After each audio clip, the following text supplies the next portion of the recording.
Olá, já parou para pensar como surgem as grandes instituições? Muitas vezes a gente imagina que elas nascem de um decreto, de uma necessidade pacífica. Mas hoje a gente vai ver a história de uma das polícias mais antigas do Brasil, que não nasceu assim. Ela foi literalmente forjada no fogo de uma década inteira de revoluções. Essa é a origem da Polícia de Pernambuco. E para guiar nossa conversa, tem uma pergunta que é central para tudo isso. Como é que as revoluções, com todo aquele caos, com todo o idealismo, acabam dando origem a instituições que duram séculos? A história de hoje é uma resposta impressionante para essa questão. Bem, para a gente se situar, nosso caminho passa por uma década muito agitada. Tudo começa lá em 1817, com a primeira grande faísca. Anos depois, em 1821, vem um breve gostinho de liberdade. A coisa toda chega ao auge em 1824, com a rebelião final. E a resposta para tudo isso? Vem em 1825, com a criação de uma força policial.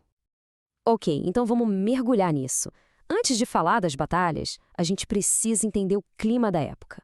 Pernambuco, no início do século XIX, não era um lugar tranquilo. Pelo contrário, era sem exagero um verdadeiro barril de pólvora prestes a explodir. E o que alimentava essa tensão toda? Eram vários os motivos, sabe? Primeiro, a corte portuguesa tinha se mudado para o Brasil e isso significava impostos altíssimos para bancar todo aquele luxo. Junte a isso os abusos da administração local e, para completar, as ideias iluministas de liberdade e independência que chegavam da Europa e dos Estados Unidos. O resultado foi um sentimento anticolonial muito, muito forte. E essa mistura, claro, explodiu. Foi em 1817. A primeira grande revolta daquele período ficou conhecida como a Revolução dos Padres. E esse nome não é à toa, não. A participação de padres e outros membros do clero foi gigantesca, lado a lado com militares e intelectuais. Os ideais do movimento eram muito avançados. Eles queriam nada menos que proclamar uma república, acabar com a cobrança de impostos e garantir liberdade de religião e de expressão. Só que, e aqui vem a grande contradição da história, eles defendiam a manutenção da escravidão. Ou seja, era uma busca por liberdade política, mas que não se estendia a todos. Apesar de toda a coragem e ambição, o primeiro governo republicano da história do Brasil foi esmagado pelas tropas da coroa em apenas 75 dias. E a repressão foi terrível. Os líderes foram condenados, enforcados e seus corpos esquartejados e expostos em praça pública para servir de exemplo. Mas a semente da liberdade, uma vez plantada, é difícil de arrancar. O espírito de 1817 não morreu. Pelo contrário. 4 anos depois, em 1821, ele ressurgiu com força total num episódio conhecido como a Convenção de Beberibe. E dessa vez, os pernambucanos sentiram de fato o gosto da liberdade. Dessa vez, a organização foi melhor. Primeiro, formaram uma junta de governo provisória. Logo depois, partiram para a luta armada. E o resultado? O governador português, o mesmo que tinha massacrado a revolta de 1817, foi expulso do poder. Na prática, Pernambuco rompeu com Portugal 1 ano antes da independência oficial do Brasil. E assim, a gente chega ao ato final dessa saga. A Confederação do Equador, em 1824. Isso aqui não foi só mais uma revolta. Foi a mais ousada, a mais ambiciosa de todas. Um desafio direto ao poder do imperador Dom Pedro I e ao seu projeto de um Brasil centralizado. O centro da briga era um choque de visões. De um lado, o imperador, com a sua nova constituição, que criava o tal poder moderador. Na prática, isso dava a ele o poder de nomear os presidentes de todas as províncias. Do outro lado, os revoltosos, que queriam autonomia, queriam o direito de escolher seus próprios governantes. E os planos deles, olha, eram gigantescos. Não era só sobre Pernambuco. A ideia era fundar um novo país, a Confederação do Equador, com o apoio de outras províncias do Nordeste, como Paraíba, Ceará e Rio Grande do Norte. Eles chegaram a adotar uma constituição republicana e, numa atitude muito radical para a época, decidiram abolir o tráfico de escravos para a cidade de Recife. A resposta do Império foi, mais uma vez, implacável. Dom Pedro I não podia, de jeito nenhum, permitir que o Brasil se despedaçasse. Ele enviou uma frota naval e mais de 1.500 soldados. Em setembro de 1824, Recife foi tomada e a Confederação do Equador derrotada.